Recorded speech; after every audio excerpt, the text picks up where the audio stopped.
This is the S&P 500 one-day reading for July 25th, 2022. It's currently June 21st, 2022, currently 9:13 p.m.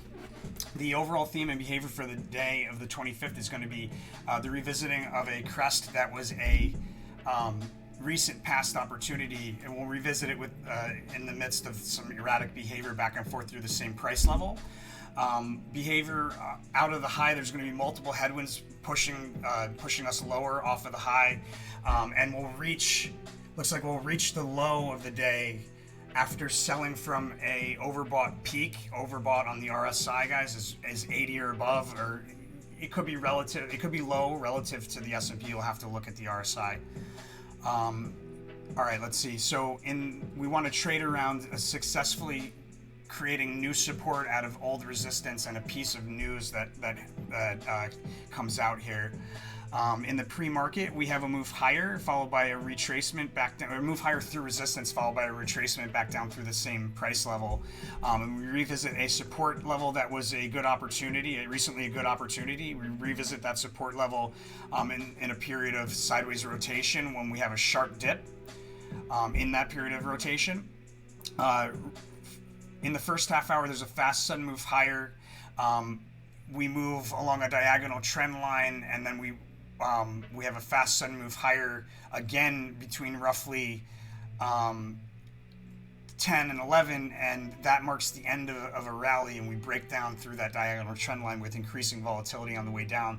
And volatility continues between roughly 11 and 12. It increases in volatility as we move forward into that lunch hour, and then it looks like we have a selling down to and through a support level, and then we rise back up and successfully use that failed support as support again. So kind of like a J shape. We fall two and we come back one, 2 steps down, 1 step up kind of deal.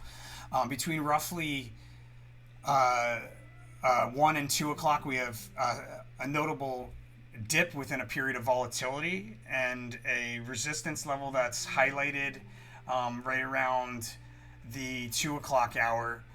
There's an opportunity to position yourself on both sides of the market here between roughly 2 and 3. And what I mean by that is if you utilize options, you could position yourself for a straddle or strangle, or possibly this is some sort of like rolling or adjusting of a position that you already have, and it involves both sides of the market somehow.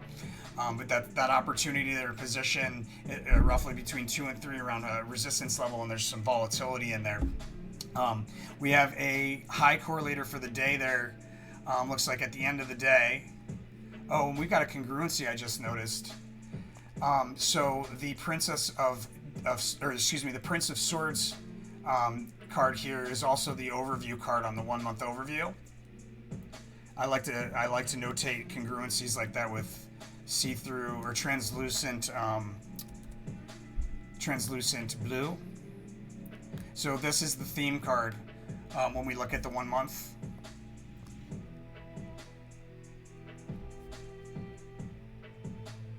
See, there you go, the 20. Oh, actually, that's the 25th. Excuse me, guys. It's still probably relevant because I pointed it out, so I'm going to do that. In any case, so we have a decline that starts in the midst of a move higher to reach a day's high or a prominent crest, likely a day's high there. It looks like in the last hour, but it's the start of a decline. Congress is highlighted right around the close. There's a trade opportunity right around the close, and a notable move higher there right around the close. Looks like the following day we have a breakout that's highlighted. Yeah, so that decline is overnight, it looks like, but there's a move higher there right around the close. And that's July 25th, 2022, my friends. Let me know what you think by hitting that like button. If you haven't done so, show your support by hitting that subscribe button. If you're making profits, you can always throw 1% of that at the Cash App for us. That'll help support us and get us more people to do more predictions faster. With that said, more importantly, when you make money from these readings, pay it forward, my friends. And I'll see you on the next one.